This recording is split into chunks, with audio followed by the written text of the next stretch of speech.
Hello everyone, today we'll be going over accounts paper 1-1 which is of the October-November series 2021. This is a multiple choice paper and we'll have 30 questions and the time limit will be 1 hour. So let's get started. For the first question, we need to figure out which of the given statements are correct. So a trader keeps a full set of accounting records. The first option is that the credit notes issued are recorded in the sales journal. We know that the credit notes are the documents for sales return journal and not the sales journal, so this statement is incorrect. Option B, we have sales invoices are recorded in the general journal, which is also incorrect because sales invoices are recorded in the sales journal but not the general journal. So this is incorrect as well. Third option we have is that the sales account is kept in general ledger, which is true. And the fourth option is that the sales journal is prepared from entries in the sales ledger. This is incorrect because ledger is prepared from entries in journal and not the other way around. So the correct answer will be option C. Now the total of the discount columns in a 3-column cash book were debit side 320 and credit side 140. And we need to figure out what entries are made when these totals are posted to the nominal ledger. Alright, now we're talking about the discount columns, right? So both the debit entry and the credit entry will be of discount. But we need to figure out which one will be the allowed and which one will be the received. So let's first talk about discount allowed. So when a business allows a discount, then that's an expense for a business because it's cutting down what we are ought to receive, right? So discount allowed is a type of expense. And we know that all the expenses are debited. So it means that discount allowed should be on the debit side. And on the debit side, we have the figure of 320. So that's going to be discount allowed on the debit side with the amount 320, which is given by our options B. Okay, and then we have the credit side 140. Now let's talk about discount received. So when we receive a discount, we need to give a lower amount of what we were ought to give in the beginning. So that's an income for us. And we know that the incomes are always credited. So on the credit side, we have an amount of 140. It means that on the credit side, we're going to have discount received with the amount 140, which is given by option B and option. It's only given by option B. So the correct option is going to be B. A company sold one of its delivery vehicles for $2,800 after 2 years of use. The original cost of the vehicle was $6,500. So I'm just going to note that down right here. So cost is going to be $6,500. And we're selling it for $2,800. So the sales amount is $2,800. And we're also given the depreciation information, which is at 30% per annum using the reducing balance method. So we're also given that the vehicle is sold after 2 years of use. So we need to figure out depreciation for 2 years. So for the first year, the depreciation method is reducing balance method. So that just means that we need to reduce the accumulated depreciation value from the cost and then multiply it with the rate. But in the first year, we know that there is no accumulated depreciation. So the cost is going to be the net book value, which is 6,500 into the rate is given as 30%. So that's just going to be 1,950. Now for the second year, we need to reduce this value because this is the accumulated depreciation now. So that's just going to be 6,500 minus 1,950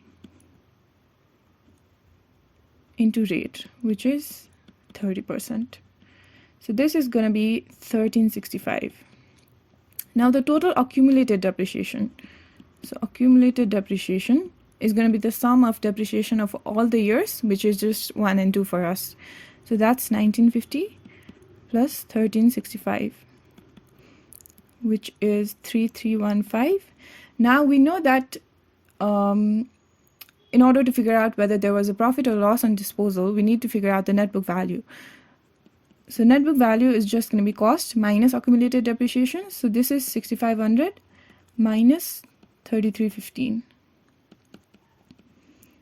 which is going to be 3185. So the actual value of the delivery vehicle was 3185, but we're selling it for only 2800, which is lesser than the net book value. This means that we've incurred a loss, but the loss amount is just the difference between the sales value and the net book value, which is 3185 minus 2800. That's just 385 loss. That is given by our option B.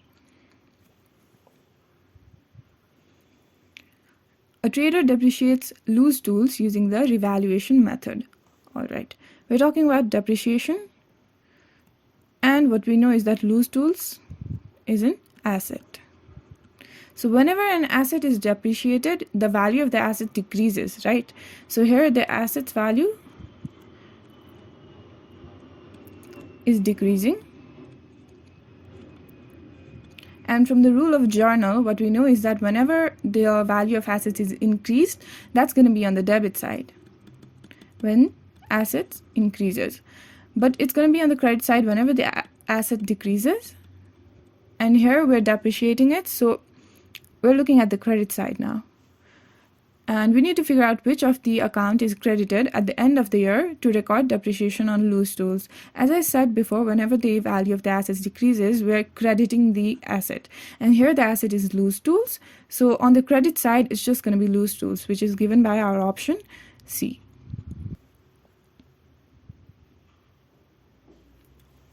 Now, business sold one of its non-current assets, and we're given the following information. We're given the purchase price, we're given the depreciation, and the sales price.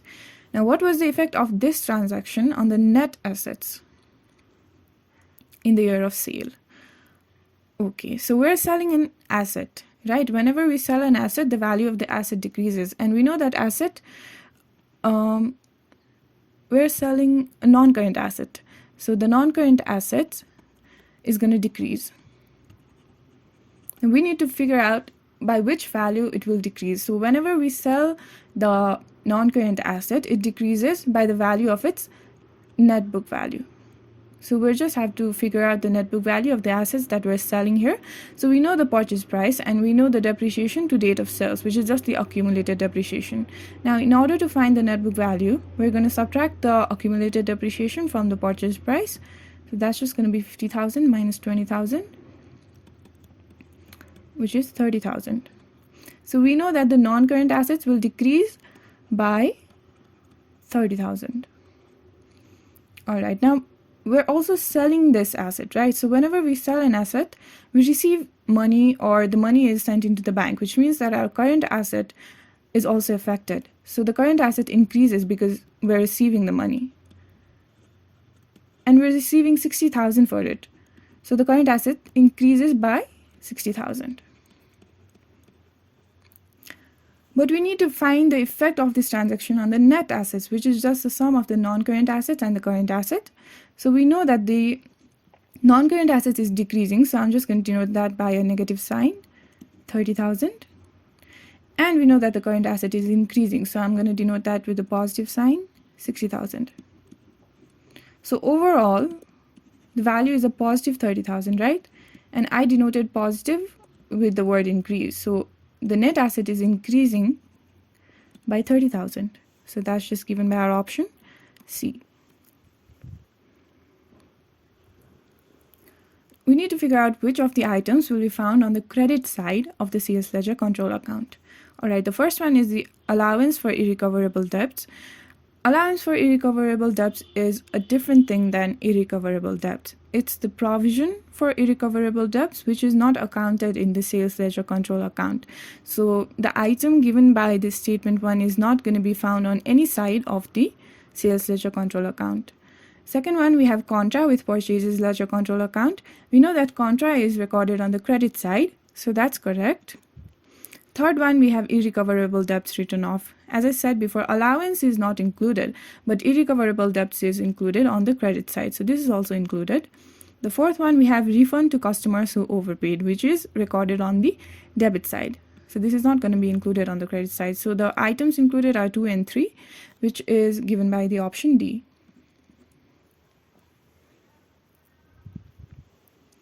A business omitted discounts allowed of 700 from its trial balance. All right. So I'm just going to make the correct balance. So this is going to be the debit side. This is going to be the credit side. So we're talking about trial balance, right? And discount allowed, as we did in the previous question, is an expense. So expenses are always debited. So 700 should have been on the debit side of the trial balance. But this was not included.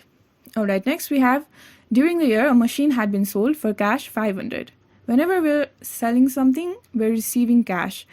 And the receipt of cash are always income. And income are always credited. So that's just going to be on the credit side. But the only accounting entry made was a debit in the bank account. So this was also omitted. These both values are being omitted from the trial balance. And now we need to find the balance on the suspense account before these errors are corrected. So in order to correct this error, we just need to balance both the sides, right? So the heavier side is of the debit side. So 700 must be the balance on the credit side as well. And in order to do so, we need a balancing figure over here. So the balancing figure is going to be of 200 because 700 minus 500. So this will be the balancing figure which will come after these errors are corrected. But we're talking about before, right? So if this 200 is on the credit side after the correction, it must mean that that should have been on the debit side before the correction. So this is our answer, which is given by option A.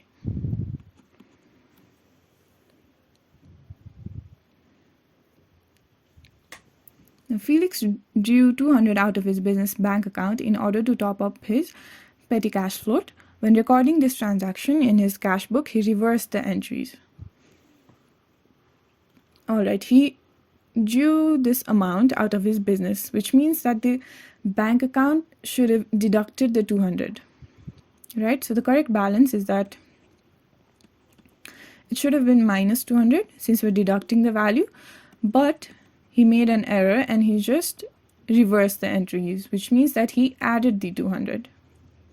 Alright, despite this error, the bank balance showing in his cash book was equal to the balance on his bank statement at the same date.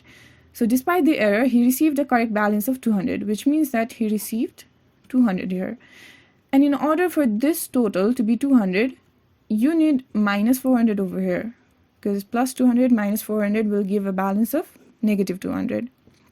So which of these options will give us a negative 400? We're just going to figure that out. The first one is an uncredited deposit. So deposit is always plus, right? And we're talking about a negative sign over here. So this is incorrect. The second option also talks about an uncredited deposit, again, which is a positive. So this is incorrect as well. The third one, there was an unpresented check. Check always means the withdrawal of cash. So that's negative. So this is negative as well. But we're talking about negative 400. So, and in option C, we're talking about 200, which is incorrect. But in option D, we can see that there was an unpresented check for 400, which is our required answer. So that's just going to be option D. A business had calculated a draft profit for the year. The following items have been discovered. A customer has been declared bankrupt and is unable to pay the amount that they owe. Unsold goods on sale or return basis have been included in inventory. Rent paid in advance has not been included, and the owner's cash drawings have been entered into the owner's capital account. Now we need to figure out which of these need to be adjusted in order to calculate the profit for the period. The first one states that a customer has been declared bankrupt and is unable to pay the amount they owe, which means that it's a bad debt, right? And bad debt need to be included as an expense in order to figure out the profit. So the item 1 needs to be corrected. Second one, we have unsold goods on sale or return basis. Whenever goods are sold on sale or return basis, we should not be recording it in sales, but instead we should record it as an inventory. And here it states that these have been included in the inventory, which does not require any of the adjustments. The third one is rent paid in advance has not been included. We know that whenever something is paid in advance, it does not refer to the expense of this current year, it refers to the expense of another year, which should be adjusted. So option 3 or item 3 should be adjusted. fourth one we have is that the owner's cash drawings have been entered into the owner's capital account. We know that the cash drawings is always deducted from the capital's account, so that's true. It does not need any of the adjustment. So the only items that require adjustment are 1 and 3, which is given by option B.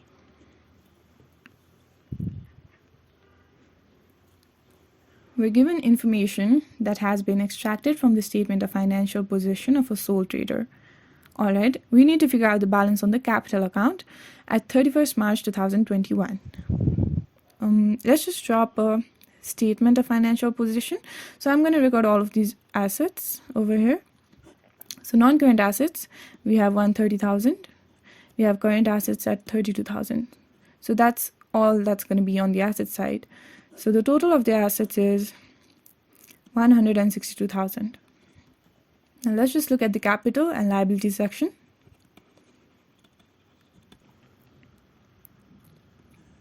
So this includes a capital first. Now this C denotes the amount that we need to figure out. And then we also need to include the liabilities. So we have current liabilities of 18,000.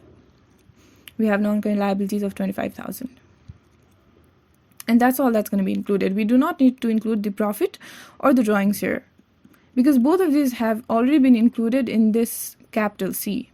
So we do not need to include it again. We know that the total of the assets is 162,000, which must be true for the total of capital and liabilities as well. So here the capital is just going to be a balancing figure. So in order to figure this out, we just have to subtract the balance of the current liability and the non-current liability from the total of the capital and liabilities. That's just going to be 162,000 minus 18,000 minus 25,000, which gives us the total capital balance of 119,000, given by option B.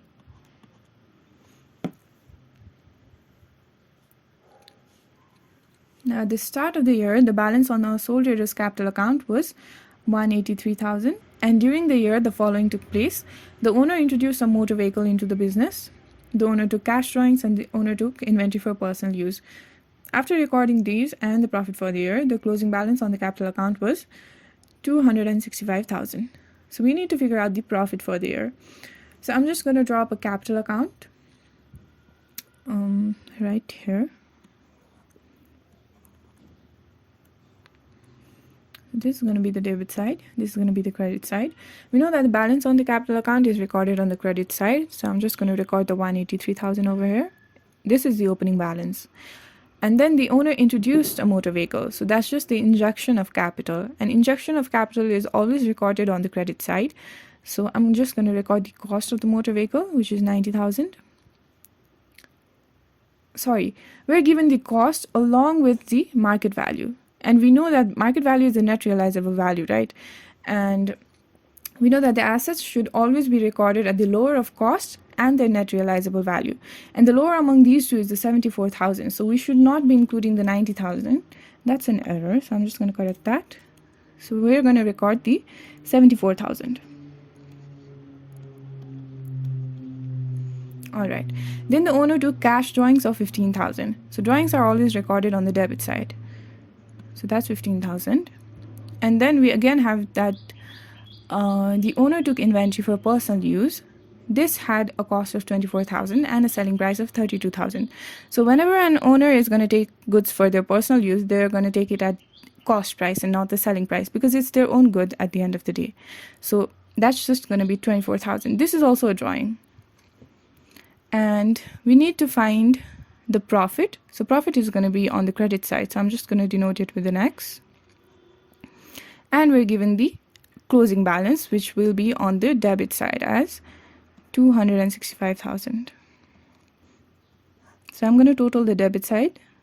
That's going to be 304,000, which must be true for the credit side as well.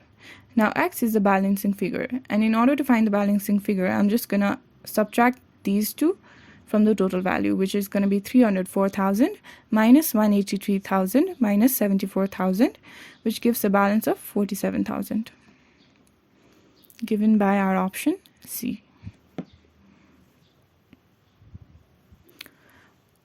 why might a sole trader form a partnership? To enable the revaluation of business assets. That's false. You can revalue the business asset however you like if you're a sole trader. Second one, we have to have the protection of limited liability.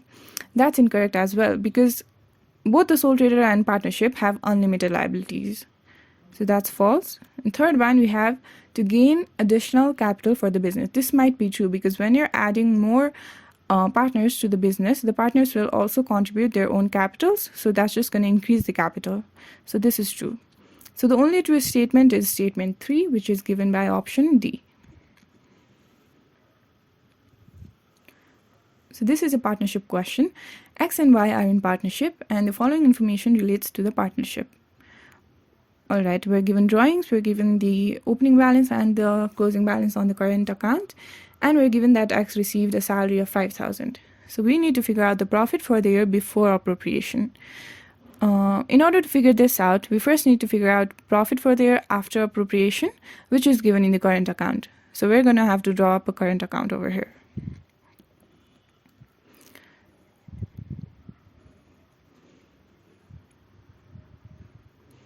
All right, these two are going to be the debit side, and these two are going to be the credit side. Now this is for X, this is for Y, this is for X, and this is for Y. Now let's start with the opening balance. So the opening balance for X is on the credit side, so that's going to be 12,000. Opening balance of Y is again on the credit side, so that's going to be 6,000. Then, okay, I'm just going to drop a little bit. We're again given that the closing balance is on the credit side, which means that 17,500 must have been on the credit side for the next opening balance. And if the opening balance is on the credit side, this very same amount as the closing balance would have been on the debit side. So that's going to be here, 17,500. It might seem a little bit confusing, but it's just the reuse of the information that we know, that the closing balance of this year will act as the opening balance for the next year. So we're given the end of the year balance, right, which is 17,500 credit, which will act as the opening balance for the next period. But if we're looking at it as the closing balance for this period, then it should be on the debit side. Now let's look at the same thing for Y. That's given on 4,000 debit. So if this is on the debit side, then whenever it acts as a closing balance, that's going to be on the credit side. So it should be here. All right, next we have drawings. We know that drawings goes to the debit side. So that's going to be 13,000 and 19,000.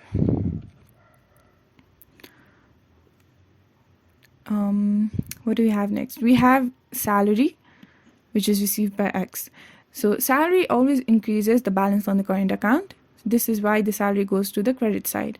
So I'm just going to record it here. I think that's all. Now we need to figure out the profit. So profit for X, this is going to be here, and the profit for Y is going to be here. So I'm going to first total the debit side. I'm just going to clear this up. All right. Now the total of the debit side for X is going to be 30,500, which should be true for credit side as well. Now X acts as a balancing figure. So in order to find the balancing figure, I'm just going to have to subtract these two amount from the total amount. So that's going to be 30,500 minus 12,000 minus 5,000, which gives a value of 13,500. So this is the share of profit for X. Now we need to figure out the same for Y. So I'm just going to total the debit side, which is going to be 19,000, which must be true for credit side as well. So now Y acts as an balancing figure. So in order to find the value of Y, I'm just going to have to subtract these values, the 6,000 and 4,000 from 19,000. So that's going to be 19,000 minus 6,000 minus 4,000, which gives a value of 9,000. So this is the share of profit for Y. So the total profit after appropriation is given by the sum of the allocated profit for partners X and Y, which is going to be, I'm just going to write it here, profit after appropriation. The profit share for X is 13,500 and the profit share for Y is 9,000. Alright, that's the profit after appropriation. Now we need to figure out profit before appropriation, which I'm going to denote with P. So from profit before appropriation, we deduct the interest on capital, which is not given here. We also add interest on drawings, but we're not given any interest rate on drawings, so that's not going to be included here. But we're given salary for X, so we have to deduct that, which gives the total for the profit after appropriation, which is given by 13,500 plus 9,000. So now this is a simple equation. So P is going to be equal to 13,500 plus 9,000 plus 5,000. This gives a total of 27,500. So the profit for the year before appropriation is going to be 27,500, which is given by option B.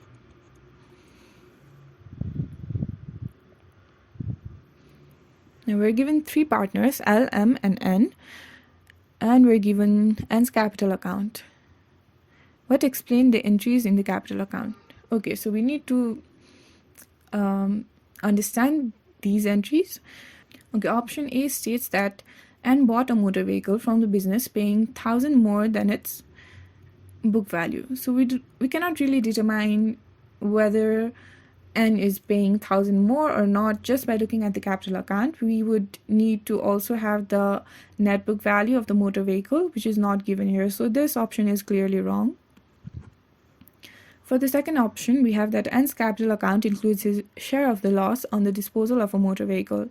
We cannot see any loss on disposal over here, so that's untrue. Option C states that N increased his capital by introducing a motor vehicle. So if he were to increase his capital by introducing a motor vehicle, that would have been an injection of capital. An injection of capital would always be recorded on the credit side, but you can see that the motor vehicle is on the debit side here, so this option is clearly wrong as well. The last option we have is N retired and took the amount due to him in the form of motor vehicle and money from the bank. We know that the balance or the closing balance on the capital account is always recorded on the debit side, but we cannot see any closing balance entry over here, which suggests that the motor vehicle and bank acts as the closing entry, which means that N retired and took the amount due to him in the form of a motor vehicle and money from the bank, which is true. So our correct option is going to be option D. A shareholder sells some ordinary shares for more than he paid for them. Alright, what is the effect on the company's statement of financial position? So whenever we buy a share for any of the company, we buy it at a nominal rate, right? So that's going to be $1. But when we sell them, we sell it at a higher rate. And it states that a shareholder sells some ordinary rates for more than he paid for them. Suppose he sold them for $5. Now, the company records the share value at $1 in the statement of financial position. So no matter who the owner of the share is, the value is not going to increase to $5 in the company statement of financial position. So there is going to be no effect at all in the ordinary share capital, right? And in the share premium account, we see that we record it at a premium value, so probably 0.20. The premium value is recorded at this value as well. It's not going to increase to $5. So it's going to remain unchanged no matter who the shareholder is. So there's going to be no effect in share premium account as well, which is given by the option D. So this is just the transaction that is happening in the secondary market, which does not really impact the company or the company's statement of financial position. The equity of X Limited at 30 June 2021 is given below. We need to figure out the maximum total dividend. Okay, that could be paid to shareholders. So we know that dividend is something that we give to shareholders as a return for their investment in the company, which means that this is a return based on profit or loss made by the company in that year or previous years. So if the company incurs any losses, then no dividends are paid to the shareholders because they do not have any profit amount from which they could give the return to their shareholders. Now, retained earnings, we add the profit to the retained earnings, right? And since we give the dividend amount from the profit, it suggests that the dividend amount is also given from the retained earnings of 80,000. So we can give the dividend from this amount. And the next one is general reserve. So this is just a reserve created for some unforeseeable future that the company has to go through. So where does this amount in the general reserve come from? So we've already learned the statement of changes in equity, and we know that there is a transfer to general reserve. And while doing so, we always decrease the transfer amount from retained earnings and add that amount to the general reserve, which means that this 50,000 is also somehow retained earnings for the company, which means that the dividend could be paid from this value as well, since this value is also a profit generated by the company in which the shareholders have invested their capital. So the total amount is just going to be 50,000 plus 80,000, which is 130,000. So that's going to be the maximum total dividend that could be paid to the shareholders, which is given by option B.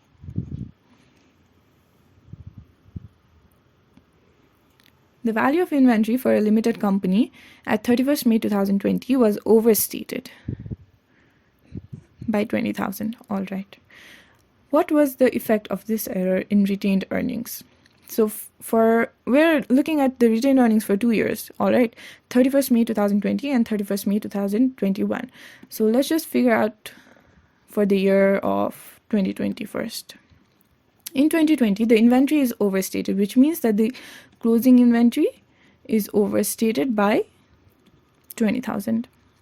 And what we also know is that the retained earnings, we just add profit to it. So we're going to have to look at the profit for the year. So whether the profit for the year would be overstated or understated. Whenever figuring out the profit for the year, we know that the closing inventory is always added to it. And if the amount to be added is overstated, then the profit is also going to be overstated, which results in the retained earnings being overstated by 20,000 as well. So that's given by option A and option B. Now we need to figure out the retained earnings for 31st May 2021. So the retained earnings at 31st May 2021 contains the profit for the year 2020 as well as 2021, because retained earnings is just the addition of profit that has been earned by the company over the years. Now let's just look at the profit for the year 2021. So for 31st May 2021, this same closing inventory is going to act as an opening inventory now. So the opening inventory is overstated. So the opening inventory is overstated by the same amount, 20,000. And we know that whenever we're figuring out the profit, the opening inventory is always decreased. So if a decreasing amount is being overstated by 20,000, it means that the profit will be understated. So the profit is going to be understated, which means I'm just going to denote the understated with negative 20,000. So this is for the year 2021. And for the year 2020, we already figured out that the profit will be overstated. So that's just going to be plus 20,000. And we're looking at the retained earnings at 2021, which includes both of these profit. So if you're going to include both of these profits, that's going to be plus 20,000 minus 20,000, which means that there is no effect at all. It's going to be 0, which is given by our options A and C. So the correct options for both of these are given by option A. That will be our answer. Now, what are the limitations of using accounting ratios for comparisons between firms in the same industry? The first one is that different businesses may have different accounting policies. This is absolutely true. If we're looking even at the machinery and the net book value of those, maybe the maybe the depreciation policies can differ, which may result in the net book value being incomparable for two of the firms in the same industry. So this is a limitation. For the second one, we have efficiencies of different businesses cannot be compared, which is false. Since we're comparing between firms in the same industry, the efficiencies of different business should be able to be compared. And the third one is that the liquidity of the businesses cannot be assessed, which is false. Since the accounting ratios also comprises of the liquidity ratios, and since we're comparing between firms in the same industry, the liquidity of the business should be able to be assessed. So the only limitation is given by statement 1, which is given in option B.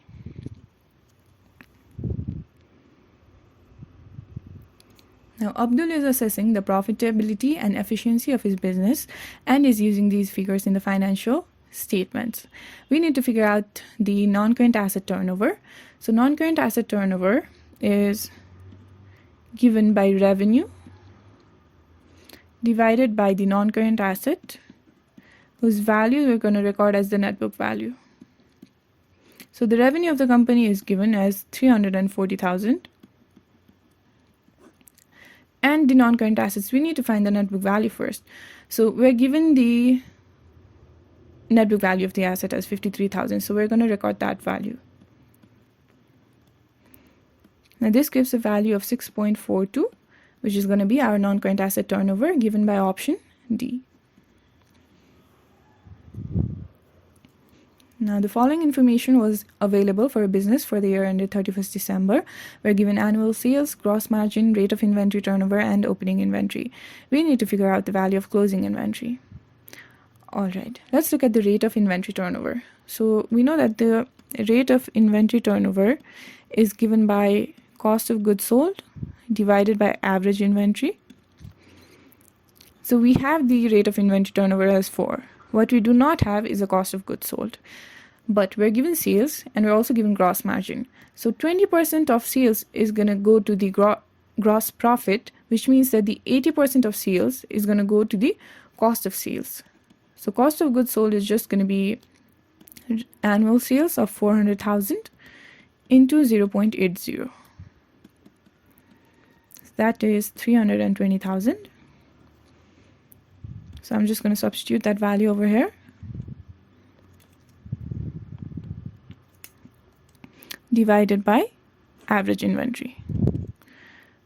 So average inventory is just going to be 320,000 divided by 4, which is 80,000. Now what we know about average inventory is that it's just the sum of the opening inventory and closing inventory, which is divided by 2. We know the value for average inventory as 80,000. We're given the value of opening inventory as 60,000. And we need to figure out the value for closing inventory. Now this is just a simple equation. So this is going to be closing inventory equals to 2 into 80,000 minus 60,000, which gives us a value of 100,000, which is given in option C.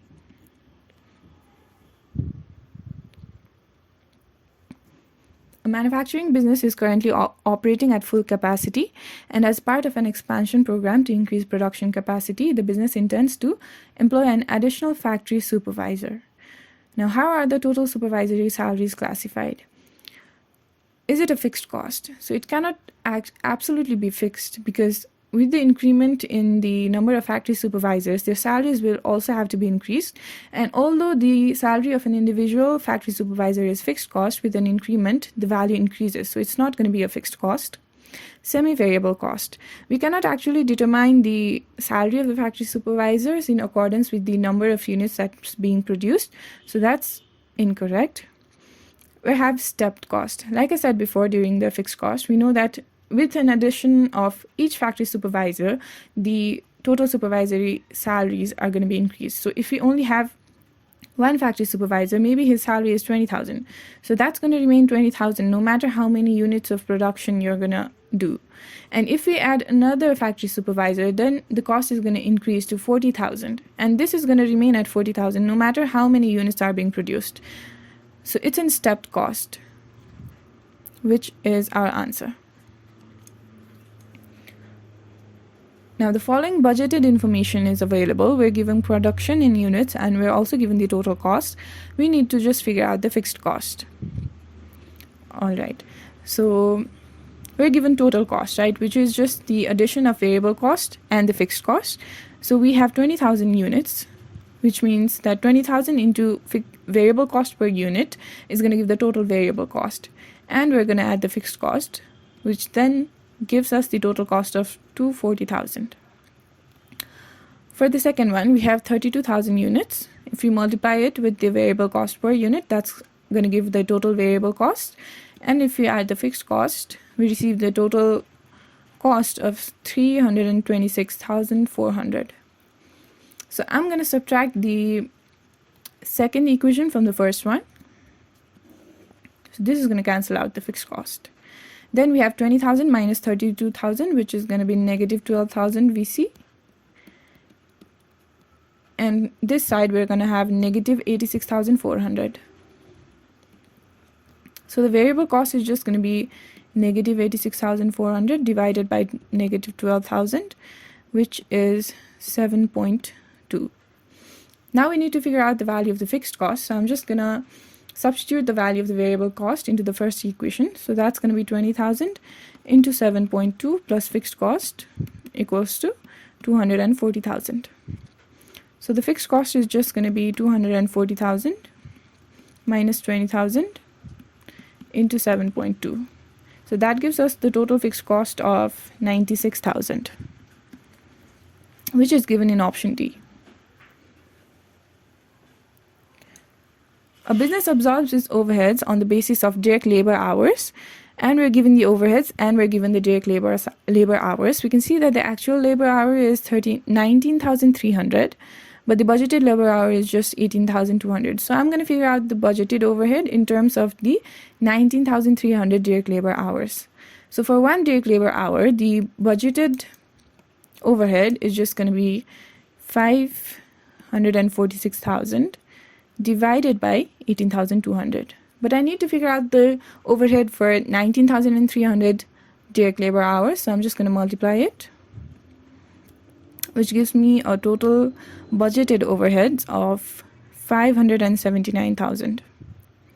Now we can see that the actual overhead is actually less than the budgeted overhead, which means that the overheads are overabsorbed.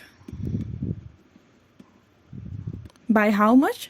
That's just going to be the difference between the actual overhead and the budgeted overhead.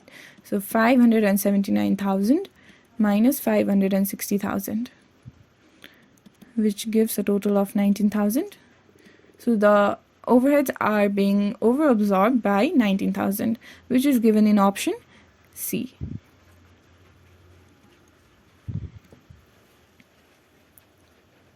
Which would be a suitable basis to apportion depreciation to production departments.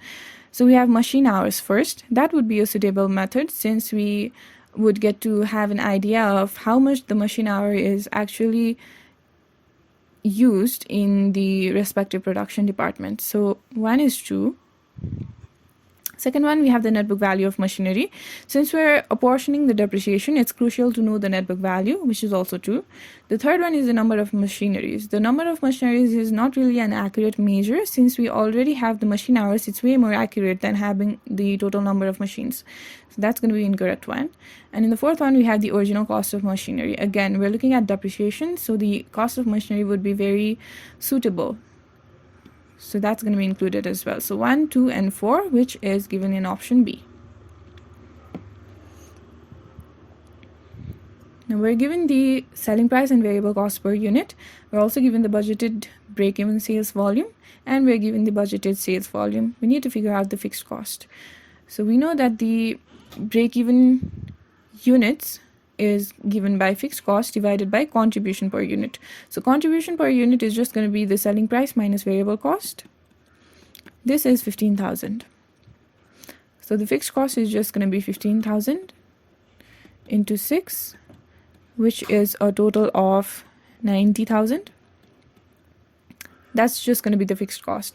We're given the budgeted sales volume, but with the increase of volume, we know that the fixed cost remains the same. It's not going to get changed. So the answer is going to be option D.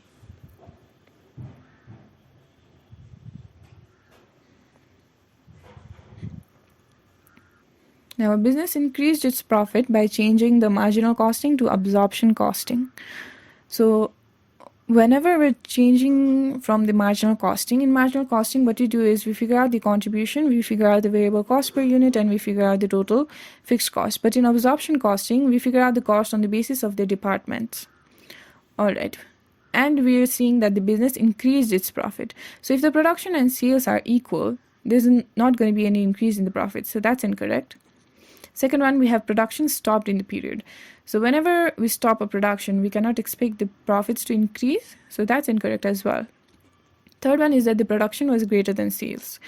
This is going to be true in case where we're changing the marginal costing to absorption costing. So C is going to be the correct one. And in option D, we have production was less than sales. So that's going to be incorrect as well. So the correct option is going to be option C. Now, a company makes and sells a single product. The following budgeted information is available for 1 month. We're given the selling price, we're given the variable cost, we're given the total monthly sales, and we're given the total fixed cost. Now, the directors are able to reduce the variable cost to 500 per unit.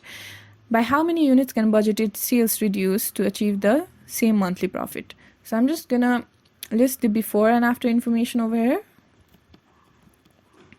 So we have the selling price per unit at 750. That's not changing. So that remains the same. Next one, we have the variable cost. Previously it was 550. Now the directors are able to reduce it to 500. Now the contribution. Previously it was 200, but after the change in the variable cost, that's going to be 250. And the number of units produced is 600 previously. So I'm just going to figure out the profit before, monthly profit. So profit is going to be contribution into number of units, that's just 600, minus fixed cost, that's 80,000, which gives us a profit of 40,000. Now we require the same profit in case where we have a contribution of 250. So I'm just going to denote the number of units by X. We're going to subtract the fixed cost. Fixed cost is not going to get changed with the increment or decrement in the number of units. And we require the same profit of 40,000. So that's just going to be 250X equals to 40,000 plus 80,000. So X is going to be 40,000 plus 80,000 divided by 250. Which means that the number of units now is going to be 480 units. And we're being asked by how many units can the budgeted sales reduce. So we're talking about the reduction. So previously the number of units was 600, now it's 480. So the reduction is just 600 minus 480, which is of 120 units. That's our answer given in option A.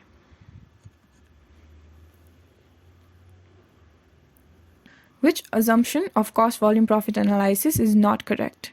The first one is that costs can be easily divided into variable and fixed. So that's incorrect. In cost volume profit analysis, we cannot really determine whether the costs are variable or fixed.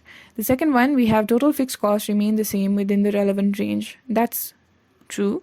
The third one is that the units produced and sold are equal. So that's a true assumption.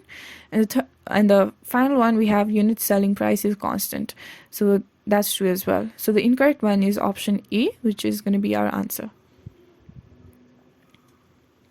So a business manufactures 4 products A, B, C, and D, and the information relating to these products is shown. In the coming month, labor hours are available for production are limited. So the limited resource is going to be the labor hours, and only one product can be produced. Now, in order to find which product should be produced, we're going to rank it on the basis of their respective contribution per unit divided by the labor hours. So for option A, that is just going to be 18 by 9, which is 2. For option B, that's going to be 16 by 4, which is 4.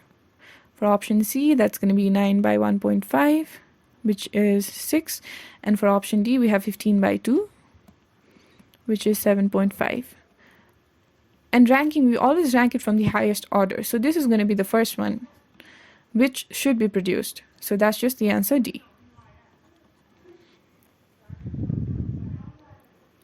The final question we have is, why might a business use budgets in order to determine the level of demand for its product? Again, demand is not something that the business has under its control. So demand can differ in many terms, and it's unpredictable. So the budget is of no use in order to determine the level of demand. So that's incorrect. The second one is to have a benchmark against which to assess actual performance. So when preparing a budget, we're kind of setting goals for the company and the employees, which is a benchmark. So the second statement is true. The third one is to know how much raw material suppliers will be able to supply. In order to know how much raw material suppliers will be able to supply, we will need to contact the suppliers and not make a budget, because budget really doesn't give any idea regarding the raw materials suppliers will be able to supply. So that's just incorrect. So the correct answer, a correct statement, is just statement 2, which is given by our option D. So that's the end of this set. If you found this video useful, make sure to leave a like, leave a comment, and if you would like to see more of these contents in the future, make sure you subscribe to the channel. Thank you.